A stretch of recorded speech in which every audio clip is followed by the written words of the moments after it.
Ya, selamat siang semuanya. Selamat datang di Kubis, di Kupas Bisnis 5 Menit dengan tema podcast LDR. Di sini saya Dinanda Alvin Praniditya bersama siapa ini teman partner saya hari ini?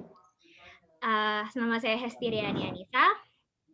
Kami akan membawakan acara kami yang bertemakan Kubis Limit di podcast LDR. Oke.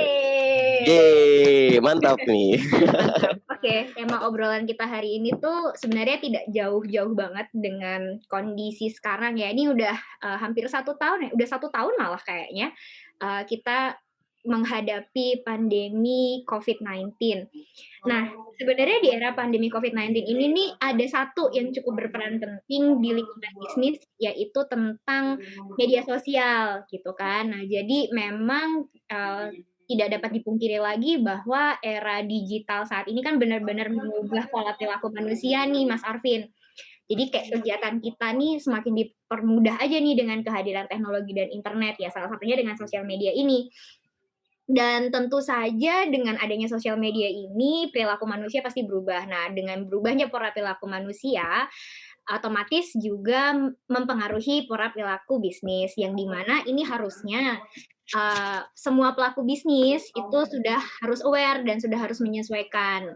Hal yang paling simpel aja deh, Mas Arvin kalau cari sesuatu nanyanya kemana deh, Mas? Ke Google. Nah kan, Google kan. Terus kalau setiap hari nih, kalau scrolling handphone, yang di-scrolling apa nih, Mas? Wah, media sosial dong. Instagram.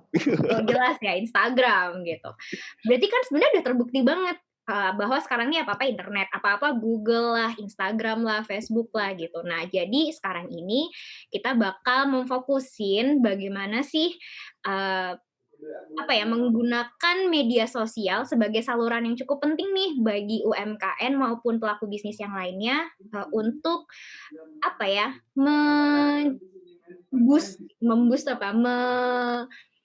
meningkatkan nih penjualan atau meningkatkan marketingnya itu tuh seperti apa. Nah, kita di sini sudah punya 3 narasumber ya, Mas Arvin ya. Betul sekali, yang ahlinya kayaknya nih ya.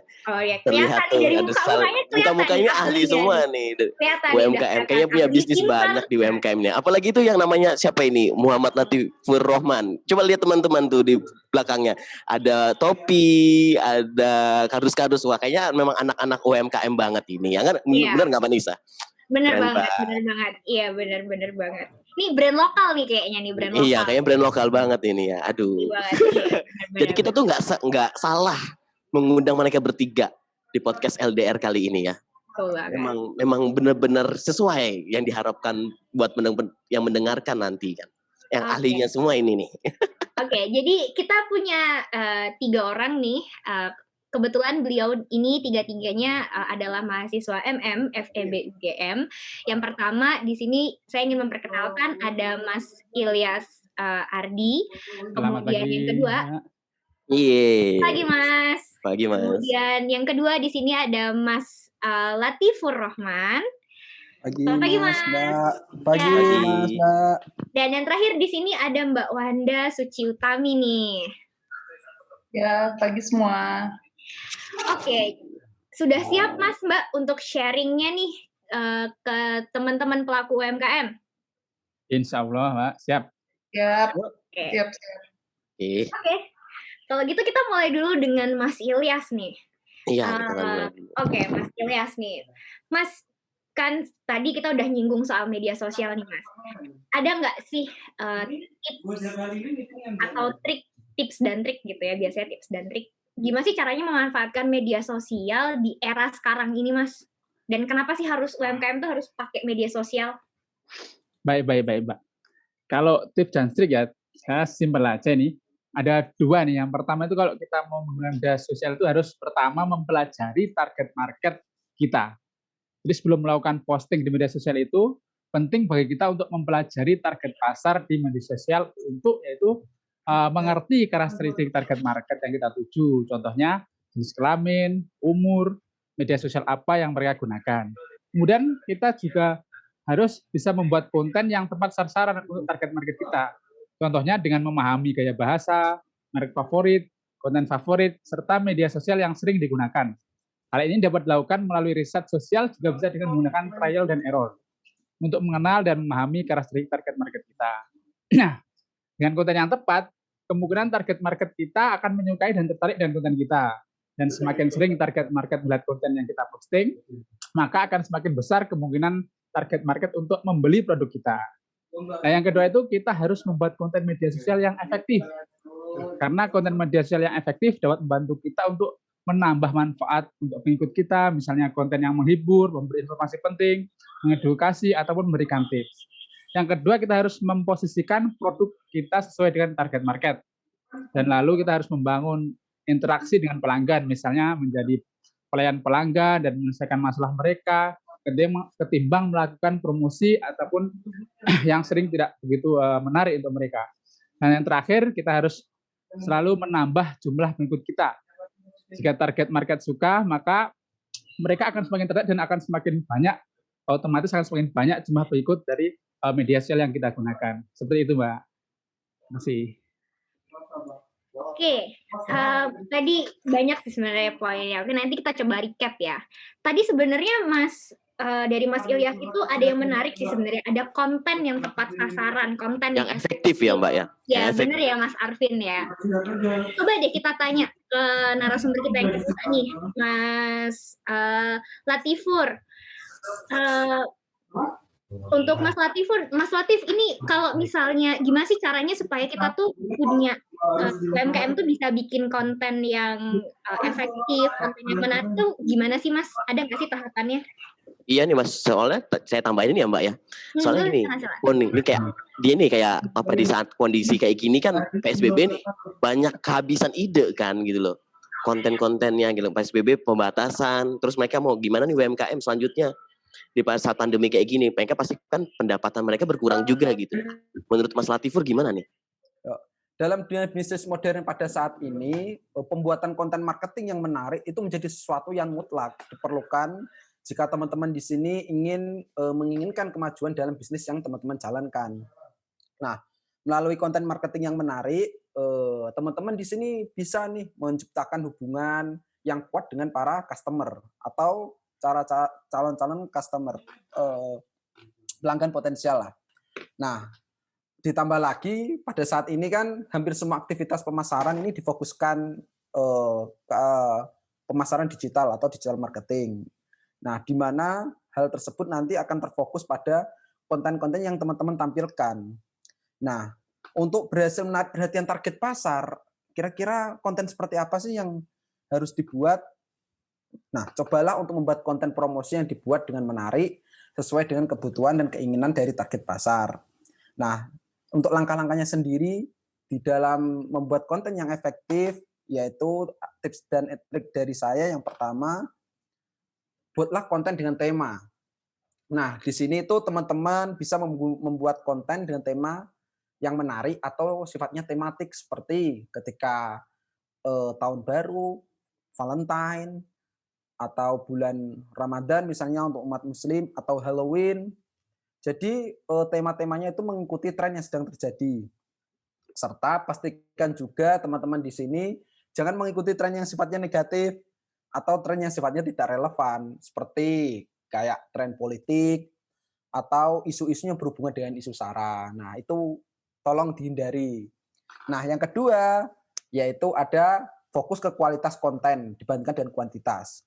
Nah, ketika teman-teman di sini membuat konten marketing, fokuslah ke konten yang tepat untuk user dan juga kualitas konten yang bermanfaat dengan formatnya itu yang benar. Postingan cukup misalnya 1-2 kali postingan per hari, nggak usah terlalu excited atau terlalu banyak, tapi pesan yang ingin disampaikan ternyata nggak sampai kepada calon-calon customer.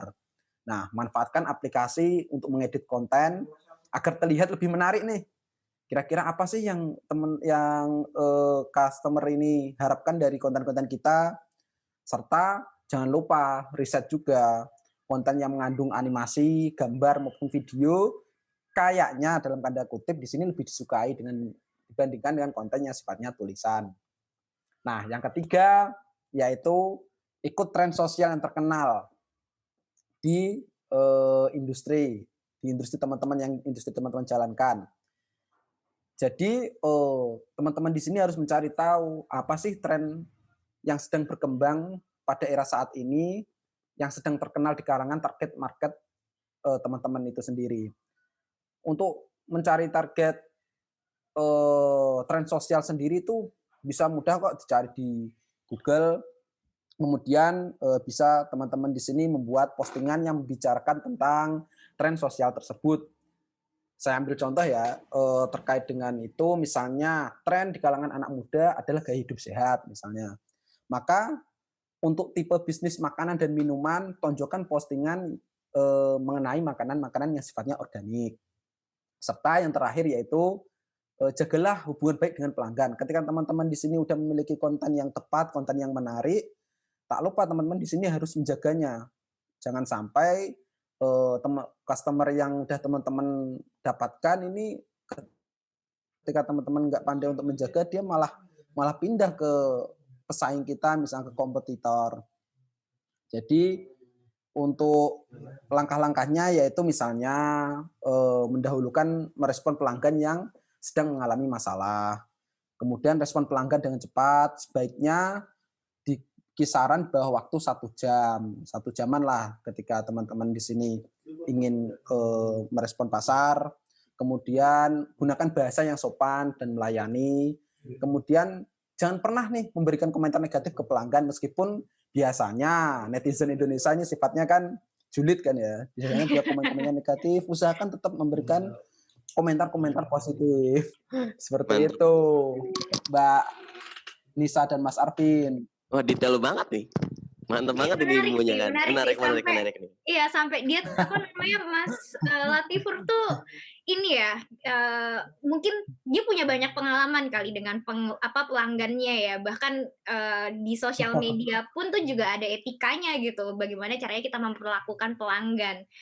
Menarik. Oke, makasih Mas Latifur. Nah, tadi kan Mas Latifur udah jelasin nih tentang konten yang yang efektif ya. Coba saya tanya deh ke narasumber kita yang ketiga, ke Mbak Wanda nih. Untuk mengoptimalkan nih media sosial kita tuh gimana sih Mbak? Kan tadi udah dibahas tentang konten efektif nih. Supaya optimal tuh kita di UMKM nih, para UMKM bisa mengoptimalkan media sosialnya. Itu kayak gimana sih Mbak? Ya, terutama era COVID-19 yang kita sampai sekarang nggak tahu nih bakal selesainya kapan. Iya bener nih. Ya, jadi kan sebenarnya di saat pandemi COVID ini peningkatan penggunaan media sosial itu meningkat kan. Banyak orang yang tadinya offline mungkin menjadi pindah ke berjualan online gitu. Lebih memaksimalkan kegiatan jualan mereka itu secara online gitu. Nah, di sini ada beberapa strategi untuk mengoptimalkan media sosial selama masa pandemi COVID-19. Jadi di sini teman-teman UMKM bisa memanfaatkan sosial media mereka untuk meningkatkan penjualan mereka. Itu salah satunya. Pertama itu dengan cara teman-teman sebisa mungkin untuk bisa membuat postingan yang menyebarkan semangat positif. Walaupun misalnya kita tuh lagi di masa sulit nih, sebisa mungkin teman-teman tuh bisa membuat postingan yang menyebarkan semangat positif. Terus teman-teman juga harus bisa menunjukkan simpati kepada konsumen yang mungkin terdampak dari COVID-19 itu sendiri gitu. Terus kalau misalnya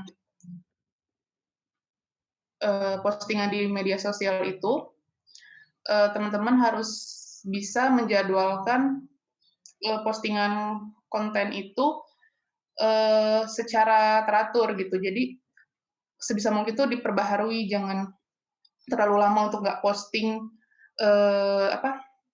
konten di media sosial gitu. Karena mengingat penggunaan sosial media di saat pandemi ini kan semakin meningkat. Jadi kebanyakan aktivitas orang-orang itu secara online gitu. Jadi sebisa mungkin kita harus bisa memperbaharui postingan konten dari bisnis kita gitu.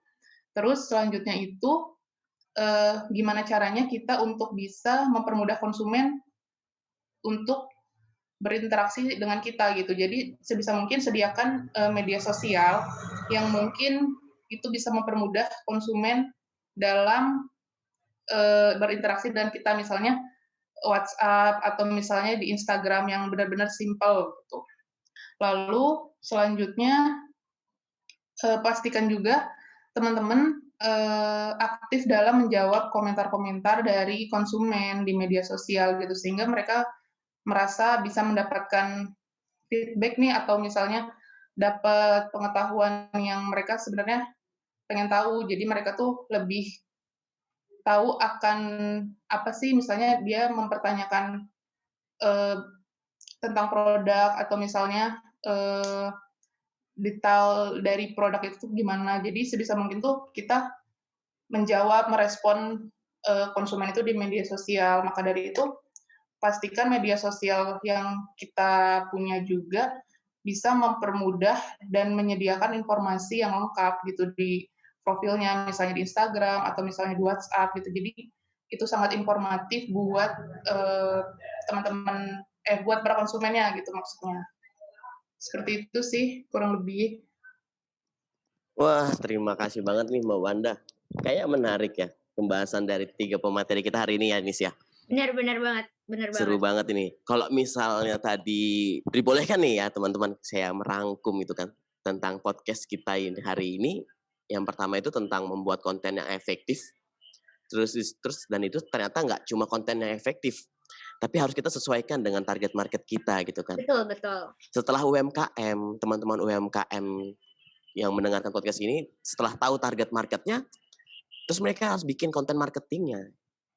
Terus yang pertama adalah ketika mereka menciptakan konten marketingnya, mereka harus menciptakan dulu hubungan dengan konsumernya ya kan, tadi yang sudah dijelaskan. Terus mereka juga harus tahu pemasaran mereka terus difokuskan ke digital marketing. Terus ketiga mereka harus menggunakan promosi ya teman-teman ya. Teman-teman UMKM harus menggunakan promosi yang menarik dan usahakan pakai tema yang menarik. Jangan sampai pakai tema yang negatif. Apalagi politik ya Mas Ipung ya, nggak boleh. Iya, nah Mas. Itu sensitif kalau itu. Sensitif ya Mas ya. Terus kita ambil kesimpulan dari Mbak Wanda adalah usahakan media sosial tuh yang simple ternyata ya. Jadi nggak usah yang ribet-ribet. Media sosial yang simple tapi menyangkut semua informasi yang lengkap terhadap usaha UMKM. Menarik sekali hari ini ya. Walaupun kita nggak tahu nih podcast kita lebih dari 5 menit, tapi semoga ini tetap podcast yang beredukatif dengan cara LDR kita ini. Ada satu Mas Arvin yang ketinggalan tadi dari Apa itu? Jadi sebetulnya UMKM itu harus sudah mulai aware bahwa media sosial ini penting nih. Nah, sebenarnya mereka tuh punya Instagram tuh mereka punya. Iya, mereka juga punya account Shopee, mereka juga punya account Tokopedia, tapi biasanya tidak dirawat. Informasinya tidak lengkap. Harus kalau misalnya mau beli itu kemana tuh nggak ada tuh infonya tuh, di bio-nya paling cuman Iya, nggak ada gitu. Iya benar. Ini bodong bener apa enggak nih? Ya gitu-gitu tuh. Nah jadi mulai sekarang tadi tuh dari Mbak Wanda sebenarnya ada satu yang di-highlight banget bahwa mempermudah interaksi nih. Jadi informasi, segala macam informasi, gimana caranya beli, harganya berapa, produknya seperti apa, itu tuh sudah harus mulai masuk semua tuh di semua akun sosial medianya para UMKM. Itu cukup ngebantu banget. Dan satu lagi, kalau membalas WhatsApp, itu juga penting sih tadi dari tempatnya Mas Ipung. Iya, itu betul. Adalah fast respon dan menggunakan bahasa yang sopan. Iya. Mungkin itu dulu kali ya untuk perjumpaan kita hari ini. Ini cukup menarik bahasannya karena kita punya keterbatasan waktu untuk podcast kita kali ini karena hanya 5 menit, mungkin lebih dari 5 menit. Mungkin itu dulu kali ya buat teman-teman semua. Jadi semoga apa yang kita share hari ini menjadi sebuah manfaat untuk teman-teman UMKM dan pelaku lainnya. Dan selalu sukses untuk kalian semua. Satu lagi, jangan lupa untuk tetap sehat selalu. Sampai ketemu di lain waktu. Dadah!